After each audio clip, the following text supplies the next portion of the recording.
It's another beautiful Sunday afternoon. This is Rubbin Minds. Welcome. My name is Ebuka Obiuchendi. Yes, the coronavirus is still a pandemic across the world. We hit some pretty scary landmarks across the world this week. Over 10 million confirmed cases around the world now. Over 500,000 deaths. And about 5,500,000 recoveries so far across the world. Nigeria is around the 23,000 confirmed cases mark. It's not slowing down at all. Lagos is still the epicenter of the disease here in Nigeria. A lot of people seem to have forgotten that there is a virus and there is a disease that's actually killing people. And I think it's important to keep reminding you that, hey, this pandemic is still on. The virus is still very much there. There still is no cure or vaccine for it. So the best things to do are what we already know. Wear a mask if you have to go out. Socially distance yourself from people. Do not touch. Use hand sanitizers. Wash your hands. And just stay safe for yourself and for your family, because people are dying and it can't be said enough. We have a great show lined up for you. Let's take a look at what's coming up. Celebrity gets criticized when they speak up and when they do not. But should this deter them from engaging in demanding for change and development in sectors like healthcare, education, good roads, and more? On Rubbin Minds, we chat with a renowned comedian on how celebrities can speak up, stand in, sit out, and demand for change. Up next, Ebuka chats with Sheila on Rubbin Minds. All right, welcome back. Yes, I do have ace comedian Sheila here with me. How are you doing? I'm doing great. I almost feel like I want to say Happy New Year to everybody again, because the 2-3 month break was so long that it feels like it's it's not over, but it just feels like we're seeing people again in a brand new year. How have you been? How are you coping with all of this? Well, we're trying to keep body and soul together. That's what I tell people. You know, you have to just keep your mind sane. I think that is one of the most important things. Keep your mind sane. Yeah. Try to get your mind occupied with things that, by spending time with loved ones, if possible, those who are around you. You know, for me, it's more like bonding with family all over again. And I guess I was very lucky because my wife was actually schooling in the UK, and she had come into Nigeria. And she was supposed to go back in February, but then she said, "Oh, our anniversary is just a month away. Let me wait till after the anniversary before we'll go back." And that really helped me, because I you don't would know have been alone here. I don't know how I would have been able to cope, really. Yeah. I don't know how I would have been able to cope. I'm too close to my daughter and my family, and so going through this season without them would have been something else. Talking about this season and going through it, people tend to say that in entertainment, it looks like musicians and comedians might be the most hits, because you guys pretty much survive around events, you know, weddings, concerts, you know, your shows, at all of this, you know, but none of that can happen now. Mm-hmm. What is Sheila doing? You know, because whether we like it or not, the brand still has to keep going, and money is still very important. So how are you trying to work around this thing? One, a lot of people had gone back to take social media, you know, doing different stuff online and other stuff. I wanted to do stuff like that too, but I said I wouldn't do anything if it's not, if I'm not getting any form of compensation from it. Yeah. You know, just going on live videos and entertaining people for free. I wasn't going to do that. So I put up some ideas that people bought into. There was one I did that I called the Comedy Lottery, and I had a brand who bought into it, the Baba Jebu brand. And then I did another one that was called Owambe, the Battle of the Band, where I bring two bands to compete weekly. And I got another brand to buy into it. Yeah. Although those aspects and those have ended now because of the contract that I have with the people. But we're still working on new ideas. We're thinking of new things to do to keep the brand afloat and to keep some sort of income coming in. Very important. But there is also the one that I started, which is very personal, and, you know, it has drawn me closer to home, that I call the Beautiful Songs of Ilaje. I'm from Ilaje in Ondo State. And one thing that I've noticed is that despite the fact that we're an oil-producing region, a lot of people don't really know about the Ilajes. And one thing that is very peculiar to us is, our songs, which makes up a lot of our culture. My people are very religious, and I think that, we could tap into the culture and religion tourism around my place. And then we're very close to the sea and other stuff. So I started that one, and some people joined me, bringing money, where we get people to sing our dialect with our dialects during the live videos, and they win some sort of money. Yeah. I was going to wait to get to that, but you've already brought up Ilaje. You're very passionate about where you come from.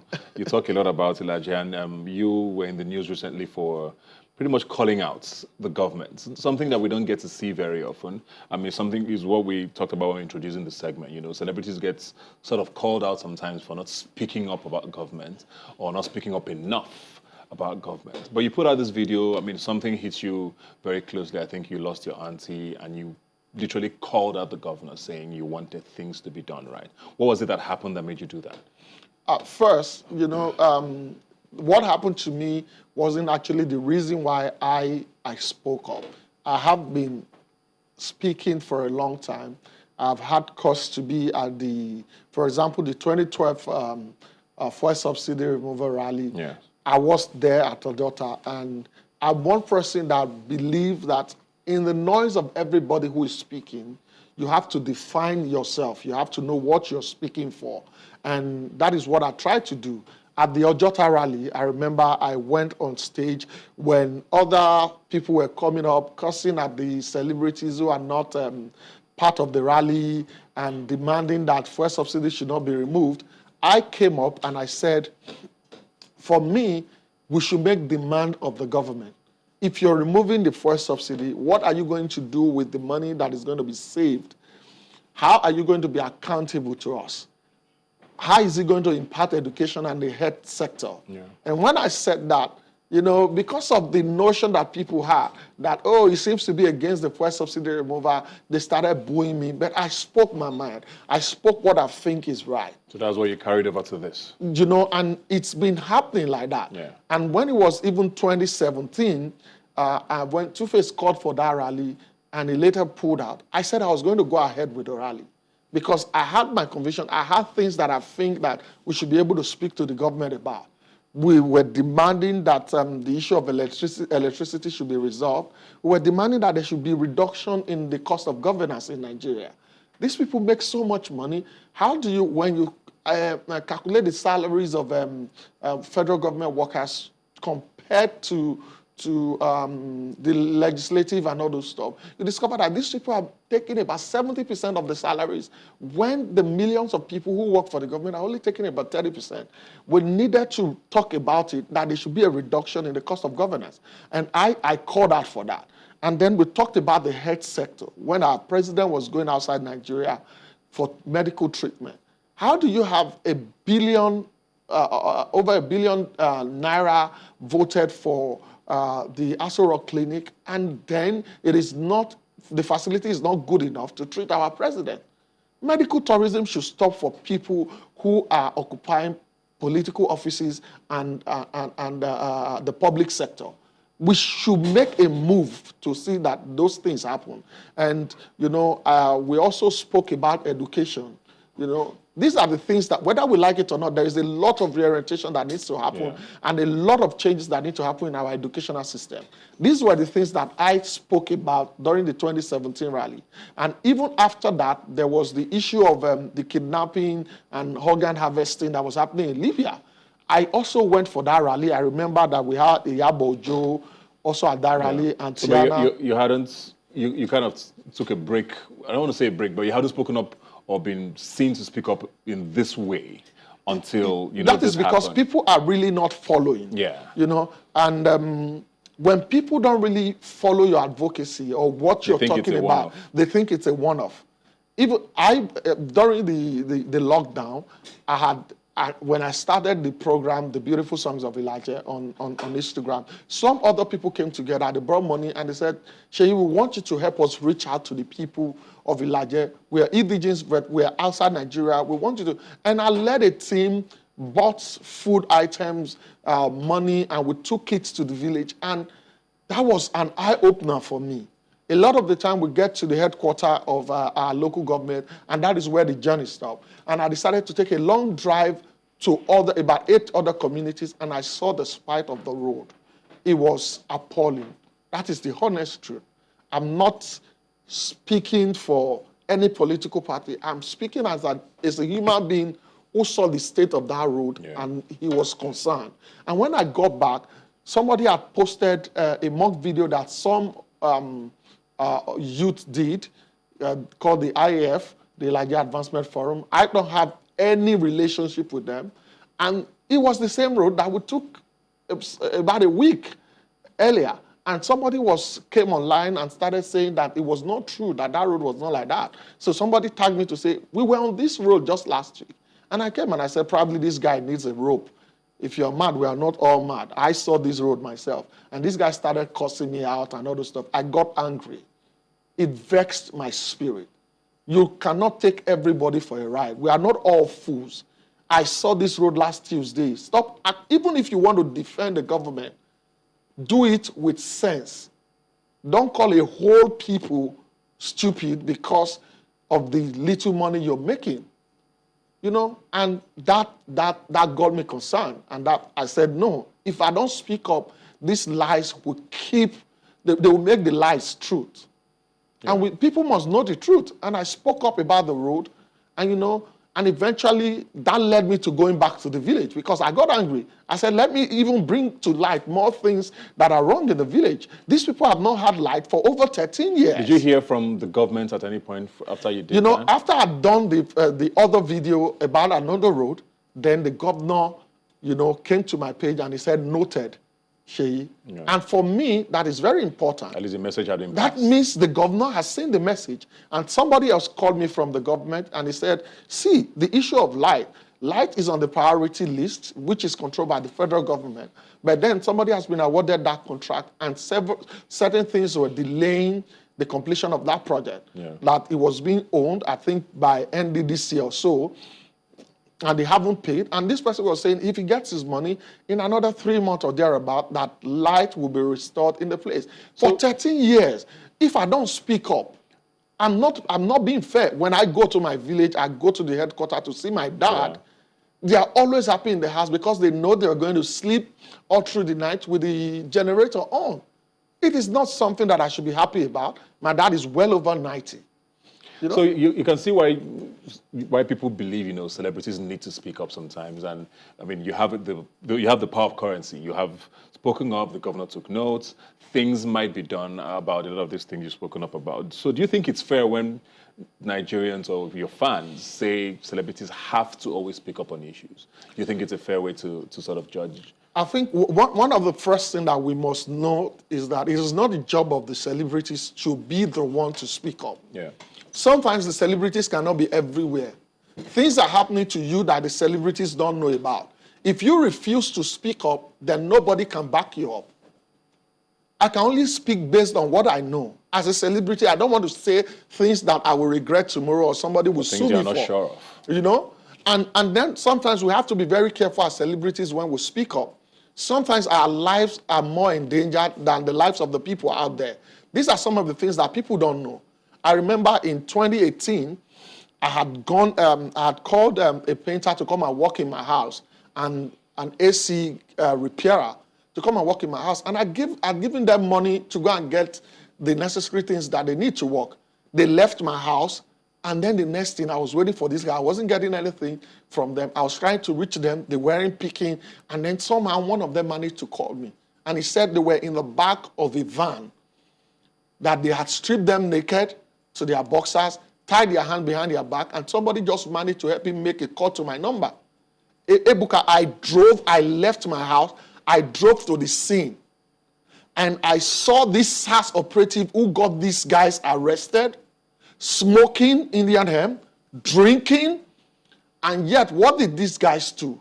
They said they were on a bike passing through a crime scene. Would you believe that? They said they were on a bike that they drove, that they were passing a crime scene, Ebuka.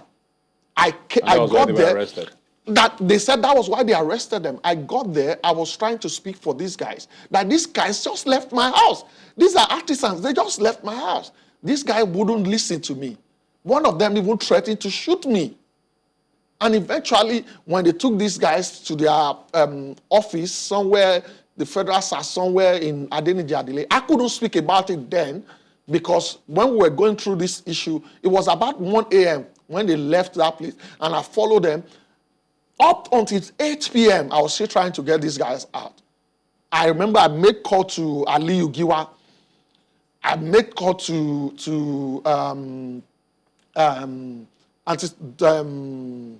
Dolapo Badmos then. And, you know, they tried to help me make call. And eventually, when the DCO ordered these people to release this boy, and he said I should follow them to go and release the boy, when I got there, they started making demand for money. So basically, you're saying sometimes it's not as easy as people think it It's is. not as, you know, when they were making demand for money, I went back to the DCO. By the time the DCO said I should go and call the person who was making the demand for money, that guy has left. The other guys that they were together, when he got to the DPO, he said, was I the one that asked you for money? And do you know that by the time we were settling all this issue, one of the guys said, if I talk about these things, that they know when I do shows, that they will just trail me one day, shoot me, and they will put guns on my body, and they would say that I was a criminal. You sound very passionate about, you know, Nigerian issues, which is very, very impressive. Is politics in your future at all? See, I've always told people, last year I remember joking, about 2 years ago, joking about saying going into politics. I don't need to go into politics to demand for the right thing to be done or to be able to effect the changes that I want to see. Change is better effected from the inside, isn't it? But I always tell people, if I think that it is right for me to go into politics, I will. I won't shy away from it. But before we do that, let's keep speaking up. Let's keep letting people know that certain things are not done right. Yeah. You know how these things affect us as entertainers. I was blacklisted last December from different companies who said that I was being controversial because I was speaking up for people.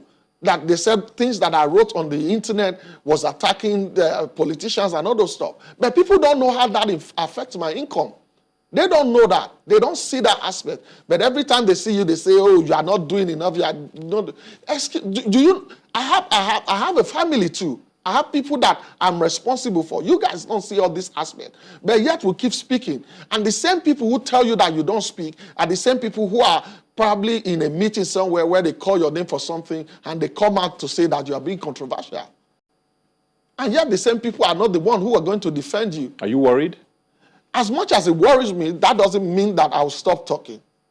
I will say what I think is the truth, and I will stand by it. But at the same time, I don't want to make a mistake by just following the bandwagon. I know that people are worried that, yes, there are people who have claimed to have spoken up for people in the past and are in the place where they could effect changes now that are not doing it. We saw how they politicized the 2012 fuel subsidy rally. With the same people today, 8 years after the fuel subsidy is being removed, prices are being regulated. What could have happened if we had suffered all the things that we were supposed to suffer in 2012? What if they had allowed us suffer through that process and grow through it now? Probably things would have been better than what it is today. Sometimes we should, beyond people just calling for protests and all those stuff, we should think ourselves. They should allow, when we're calling for protests, they should educate the people. And that is probably part of the problem we have in Nigeria. There is this lack of information between the government and the people that they govern. The government wants to do something, but people don't even know about it. If I had not spoken up, nobody would have called me later to tell me that the roads had been advertised and that people are moving to site to work on that road. But how many people in that village know that that is what is happening? I feel like we still have a lot to talk about. Unfortunately, we have to go now. But I like the passion I'm seeing. I feel like there's a lot more in there that we need to explore. But once again, sorry about your auntie who passed away. And I know that this is a very good example for a lot of people who feel like they need some sort of inspiration to continue to speak up and hold government accountable. And I think that's very, very impressive. Thanks a lot for all you do. And please come back. I will. I'd love to. We'll take a break now and be right back. Please don't go away. We represent G-E. What else? I know you're looking at me. You watch me like TV. Many have Nakupenda on repeat, forever on loop. Roju might just be your favorite song. Faithful, Running, Soldier, Finders Keepers, all songs that got us in our feelings when they dropped. On Rubbin Minds, Ebuka chats with Chike, not just about his role as the boo of the booless, but on the journey to that. And most importantly, the question, what next? And if you don't say hello, I will say. All right, welcome back. Yes, we have Chike here in the house, recording artist. Does it matter what you're called? Recording artist, musician, singer? Well, I make music.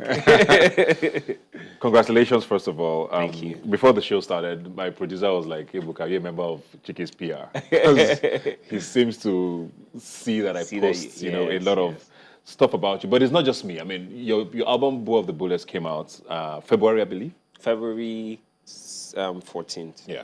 Yes. And unbelievable. Virtually every song in there. And there's a reason why it's been on the iTunes charts for this For a long long up until time, now. yeah.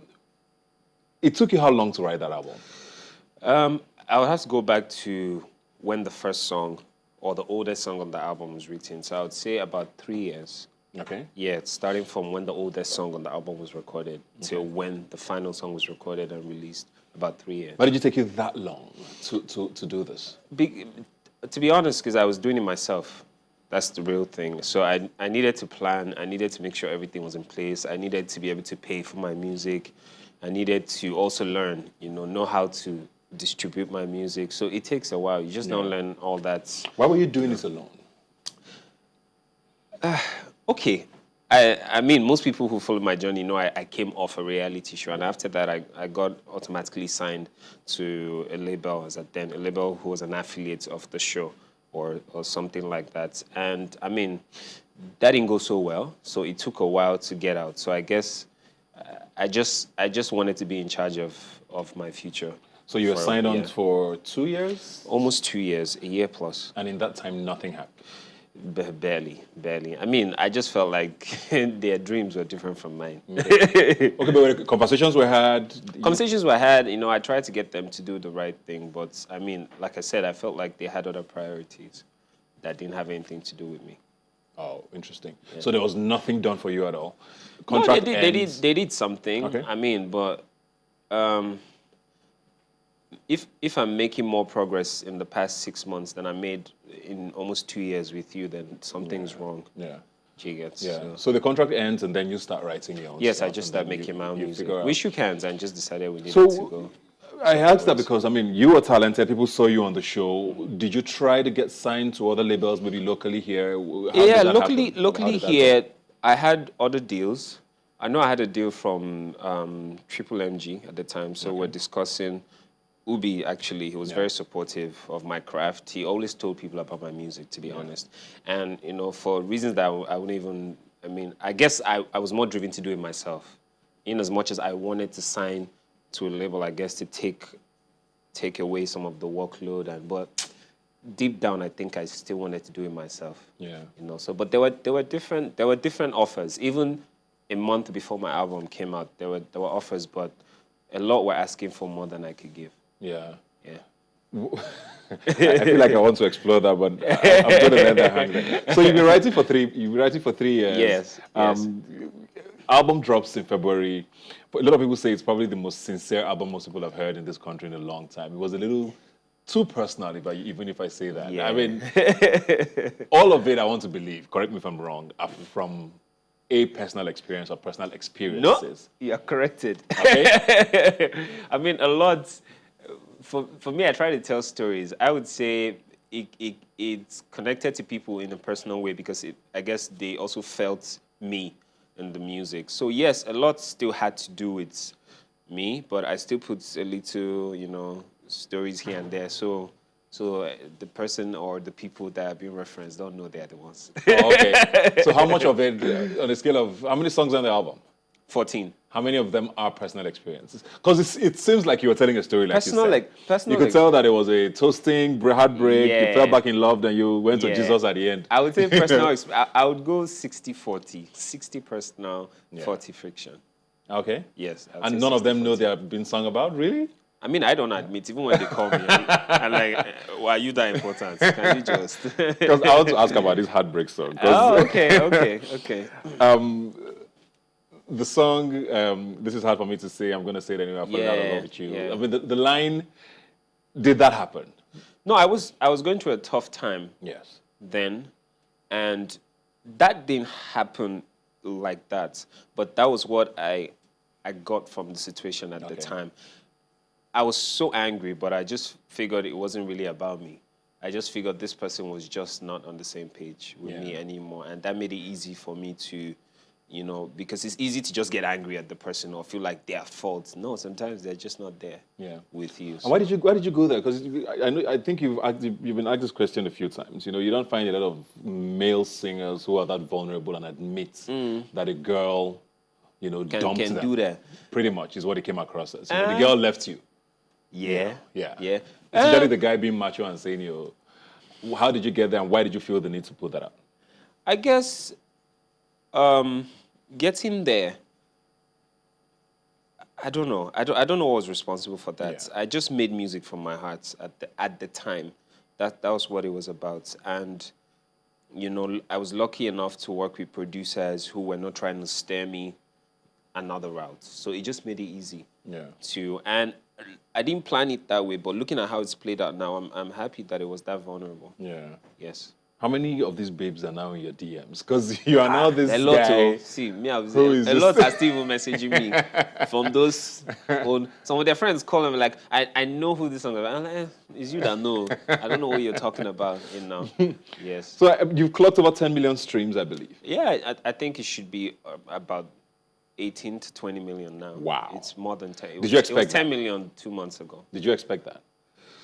I really didn't. I expected the support and loyalty of people who had been listening to my music. I mean, even for my show, when I wouldn't say I was late, but I was outside waiting for everything to kickstart, and someone was like, Ebuka is upstairs. I'm like, huh? So I was happy I got the support that, more than the support that I was even expecting. But for it to do this well, to be honest, I didn't expect it. Yeah. I didn't. Why didn't you expect it? Is it because of the genre of music you do or the Because fact that I know how hard it it is to get people to listen Yeah. to your music. So I didn't know that I would get that much people. I know the amount of hours and work you need to put in. Like even with my manager and PR, Ogaga and Toby, the way that they move and try to get people to hear your content. I know how much energy they put in it. So in your head, when you're calculating, okay, for this amount of work, we expect this amount of listeners, and it goes way above that, that's the shock. Yeah. For the kind of music you do, you don't get that a lot from artists in this part of the world where we know, I hate that word, Afrobeats seems to rule the roost, Okay. If it's not being danced to in a club, it doesn't seem to have that much traction. Was it the honesty you think that came across with your music?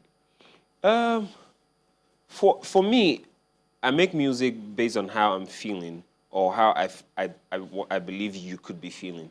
I have dance music. I believe in dance music. I enjoy dance music, but I want to make it when I feel like making it, not because I like a dance beat and it's a trend. I need to be in that space or find someone who's in that space that can write me an amazing record. And yes, I'll do that. So you dropped this album in February. Yes, February 14th. Goes amazing. I think by the Valentine's second day or something, you're number one on the iTunes charts. You stayed at number By one the third day. By the third day, you were the number one for like weeks, and then boom, COVID-19 happens, and the whole world is shut down. Looking back now, do you feel like, maybe I should have waited? No, I don't. Because I mean, there's so much money you could have made. Let's be honest. Yes. At shows, at events, at weddings, or whatever it is. Yes. Through these months. Yes. I mean, I don't feel like maybe I should have waited. In fact, I'm happy that happened before the pandemic. At the beginning, I was talking about learning and doing things by myself. Yeah. And one thing I also was able to learn from talking to people was, the heat period in our markets is the festivities, the December, and the truth is after that, a lot of the artists are worn out. They're tired. You don't have people putting out albums in January. Technically, my album was out in January because it was out to pre-order. They had samples. I knew every other person wasn't going to be ready. I took a chance that they won't be ready. And I just knew that it would be easier to get people to listen to new content in that space of time. Yeah. So, I mean, are you not missing the money you could have been making, though? I'm missing the money, but we're all not making money. I mean, at least from shows. I'm missing the money. I'm missing the money. In fact, that was a particular car I was dreaming of buying, you know. But I think it has to wait till next year. You...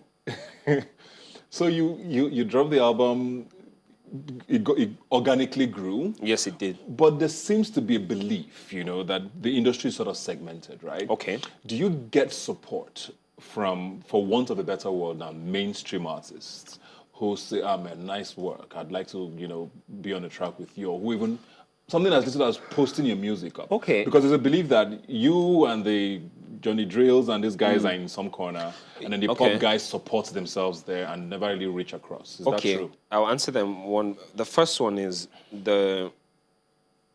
I got support. I got reasonable support. And one thing I've learned too, one thing Ogaga always tells me is, look, who are you? You need to work. People need to know you. Even if they post of your music, then what? Yeah. You need to work. You need to be able to be identified as something. So even when they're showing you support. So yes, I got support. They posted my music. In fact, somebody I would recognize a lot as a musician who did that was Zorro, Adekunle Gold, even Flavor. You know, these people spoke consistently, more than once, to say, check this guy out. I hope I didn't miss any other names. Yeah. Then for the categorization, to be honest, for me, I make music that is genuine to me. I make music that is true to me. And when I hear the categorizations and they say, oh, you're... let me not skip. Rikasani also, who was on the album. MI also, who was on the album. Yeah. These people showed immense support and they helped also talk about the album. But when I see categorizations and people say, oh, you're in the same group as Johnny Drill, and I'm just like, nah, come on. Like, because, I mean, there could be similarities, but, you know... As a music consumer, let me not talk as a music creator, I don't agree with them. Yeah, why not? At all. I don't agree with them. It's just my opinion. I don't agree with them because I know how I make my music. I'm listening to it as a music consumer and also as someone who has insight on how this music was created. So when you categorize, what were the names you mentioned again? There was Johnny, there was... Yeah. I mean, but then people have their opinion. So what genre of music do you do? Okay, for me, these are the things I check when I make music. Is there story in it? That's if you watch the records, and that's why I say they felt like there was stories. Yeah. What emotion am I trying to pass across? Most of it was soul. So for me, I would just call it Afro stories, really, because it's still African music. Yeah. Do you get... some of these names you mentioned don't make African music. Yeah. I mean, they might have vernacular in a few places, but they don't make African music. Do you get? They make... It's different. Yeah. It's different. I don't agree it's the same. Are you worried that there's a belief that first albums are always this great, you know? Because like you said, it took you a while. You've told the story.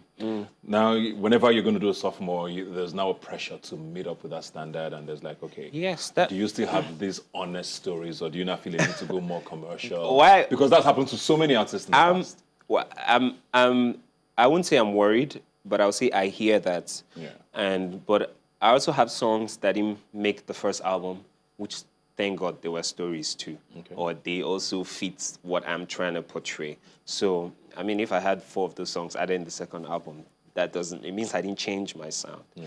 Now, about the pressure to make other records, maybe pop records, popular music. Like I said, I make music based on how I feel. So you could do anything literally? So there's no deliberate effort really to make pop music. There's no deliberate effort. If I make a record tomorrow and it's pop music, you spoke about features earlier. Last week I recorded like 3 features with different artists who I won't mention. And I mean, they're quite recognized, you know. So I'm happy to see this unfold gradually and, you know, grow with my own listenership, grow with my own fans, and I believe in what I'm saying. Why are you so patient? That comes out as more like a compliment. Because it feels like in an industry where everybody's in a hurry you took 3 years, you're taking your time, and you still sound like you're willing to just do it your way. I mean, why are you so patient, and how long can you be patient for? I mean, I have to be patient. I don't even think it's more like a choice, in as much as now it's becoming a deliberate effort to be patient, watch, and know when to jump or leap. I have to be patient. Here is why. You spoke about sophomore albums, second albums. And I watched an interview by Passenger. He's somebody I really, really listen to.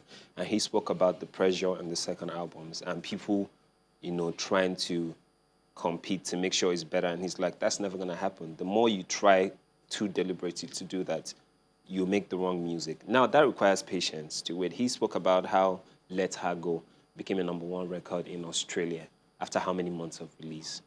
And that song was just him humming something random. There was barely any effort. So me being patient now is because I want to be able to pass across what I feel every time. Let's even go into the business aspect. We're self-funding. I need to be able to generate the fund. So even if I have 20 million sitting in my account now, the first thing I'm thinking is not, who do I pay to play my music? Nah. I mean, Ogaga won't even let me do that. It's not possible. We'll keep that money, we're looking at it, waiting for the right time. And, when is the right time to promote? Where do you advertise? So we don't have money to throw around. Yeah. So you need to be patient. You need to be. So there's Bow of the Bullets, which is, of course, still, you can stream it online. Yep. And then you drop Dance of the Bullets on EP, which Yep. is sort of a bit of a dance. Yeah, a dance feel of a few songs of the album. A few songs of the album. What inspired that? It was mostly Ogagusi's idea with Chooks. We needed to keep the promotion going with the pandemic, and we knew that, there are no shows, investing money too in visuals at this time because everybody's watching the news to see what's happening, So we just needed to wait, but we didn't want to lose the traction we were already gaining. And we also looked into some of the songs and saw that a couple of them had dance potentials, and we decided to just do it. Are you happy with the way it's come out? Yes, I'm happy. I think more people need to know about it. It's the same thing. Marketing any content now in this pandemic is even harder because things like interviews, physical contact is harder to get those things. I think we still need to get more people to see it because, the country was open when we released Bow of the Bullets, but with Dance of the Bullets, it's not as open. So avenues for advertisement is not as much, but I think people are catching on. Quickly, plans for the rest of the year. We're getting to the second half of the year. Yeah. Assuming things stay this way, what's happening? The video for Nakupenda just came out like 4 days ago. Okay. So I'll talk about music plans. We're waiting. We're trying to see how the reception. We're trying to see how much, what it's going to cost us as a team to get it out there. So we realize if we're shooting more videos or if we have to wait for after the pandemic. For the rest of the year, I'm already recording my second album. And it's so hard to promote a current album and we creatives here. Once we find something new, we're excited about the new one, So, but when I say, we'll release a single, Ogaga is like, never. We have so many songs to push. Yeah. Don't do that. So we keep recording. We're planning to bring at least 2 more visuals this year. Okay. And hopefully by the first quarter of next year, we should have been ready for our next album. Amazing stuff. Looking forward to all that. And Nakupenda video is pretty amazing. Have you found your Juliet yet? Okay. Not publicly. Okay. So there's a Juliet in private. Yes, that's good enough. Congratulations and thanks for being here today. Thank you for all the having best me. with everything. And Thank you please for go having stream me. Bow of the Bullets, Dance of the Bullets on all streaming platforms. And we're going to just sign off now with this amazing video, Nakupenda from Chike and Rikasani. We'll be right back.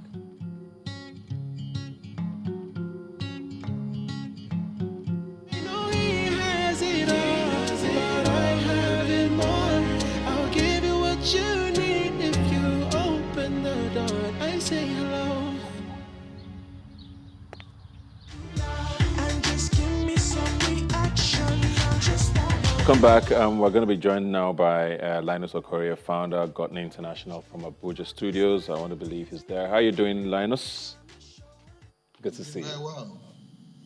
Yes, thanks for joining us. There's a lot we need to talk about, but we'll have to be very quick about that. I know you have a Gotney Leadership Center hosting a leadership masterclass from the 29th to the 30th of June to prepare people to handle the challenges of post-COVID-19.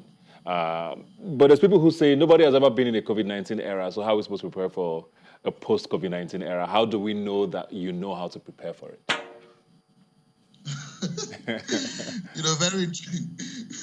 Very interestingly, all over the world, every crisis that has happened, always has characteristics, from so many years back. And so for leadership experts, usually once crises begin to show up, they already start thinking on, how to do things differently. You just woke up one morning and then, everybody's talking about COVID-19. And that has brought a lot of fear, anxiety, depression, uncertainty, and that's what happens whenever there's a crisis. When there's a crisis, people begin to fear of how to deal with the future. And so that is why, I and my team, began to think about, setting up a leadership masterclass and bringing some of the best minds in the world, people like Brian Tracy. Brian Tracy has written extensively about crisis management, for many years, over 80 books to his credit. Somebody like George Fraser from the US, Christine Cripps, and over here in Nigeria, our own Lanre Olushola, and myself. So life in itself is crisis, dealing with crisis on a daily basis. We are dealing with crisis in Nigeria, right here in Africa. We are all dealing with crisis on a daily basis. But what we're talking about right now is there is totally going to be different ways of doing things going forward. Because right now we're going to operate in a highly digitalized, globalized, as well as virtualized world, at the moment. And so businesses. I hear you there. Sorry to cut you in there, but I'm looking at realistically now at Nigeria, where a lot of the country is pretty much run by small businesses, women who run the small businesses are across the country. A lot of people are obviously, of course, hit by the pandemic, and without giving too much away, because I know the masterclass is coming up, like you said. But people who run small businesses in Nigeria today, who feel like, oh, I'm not online anywhere, I'm not particularly the most literate person, but I would like to know what to do next. Why should I come to your masterclass if all you're going to tell me is to be digitalized? In Nigerian context, what should I be thinking? So the strategy, the battlefield right here is the mindset, is the mind.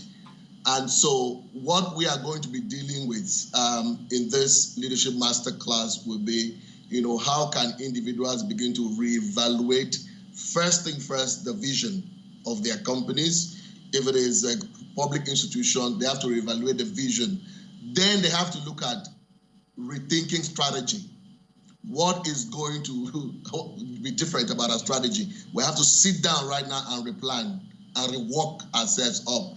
The third one will be execution. How can we prepare our mindsets in such a way that the competencies we learn from this leadership masterclass is going to drive us in such a way that we'll become master executors. We will execute aggressively in order to be able to meet up with the new realities, because the consequences of this COVID-19 is going to be very high on the economy. And so economic managers are going to be very, very, careful.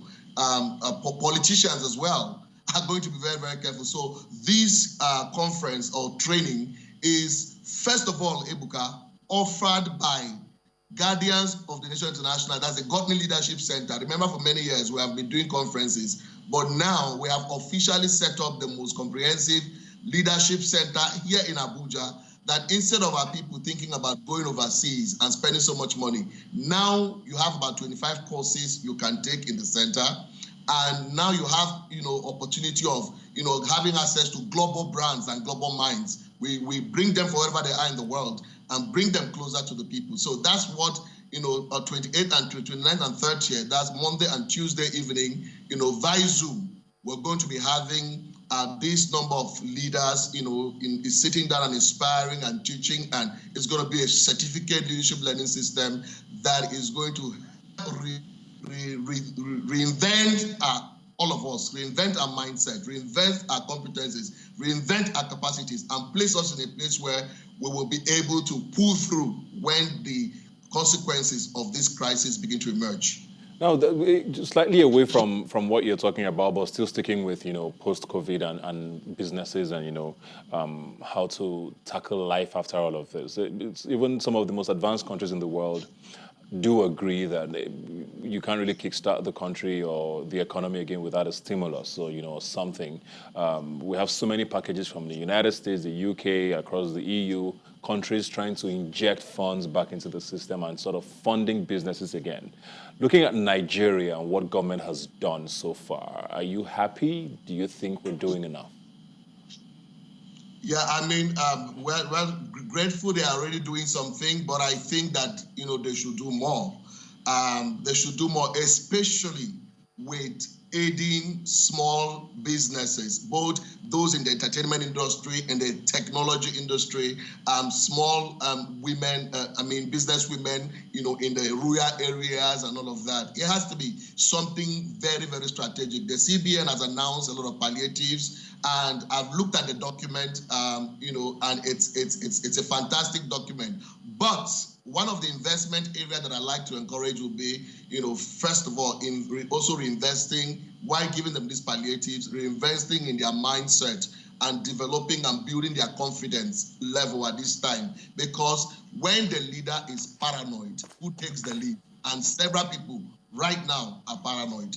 So, in case if anybody is listening at this point in time, you can't miss this event. In November, I went to California myself and sat under Brian Tracy. I paid $10,000 to be able to sit with him for 4 days in order to improve myself and my competencies. Now we have the chance. Now we have got a big deal with Brian Tracy and some of his top guys, and we are saying just with the $100, institutions, the bankers can help small, SMEs and support them, those who bank with them, sponsor them to this type of event. And company, because there has to be a high level of intrapreneurship at an institutional level in terms of government, so that people would begin to do things differently and think differently. So okay, very quickly, how do we get to participate? Very quickly in one sentence.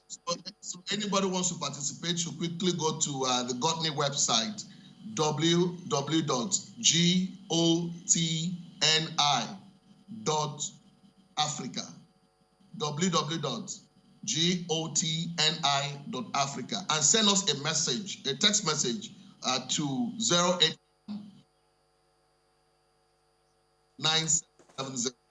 Read the number. 1 All right. 7 All right. Thank you very much, and all the best with the masterclass coming up. And looking forward to all the great things that will come out of that. Well, that's our show for today. Like I always say, you can follow the conversation on Twitter. Rubbin Minds now is the handle. Please use the hashtag Rubbin Minds when you tweet at us. Please do stay safe this week, and I'll see you next Sunday.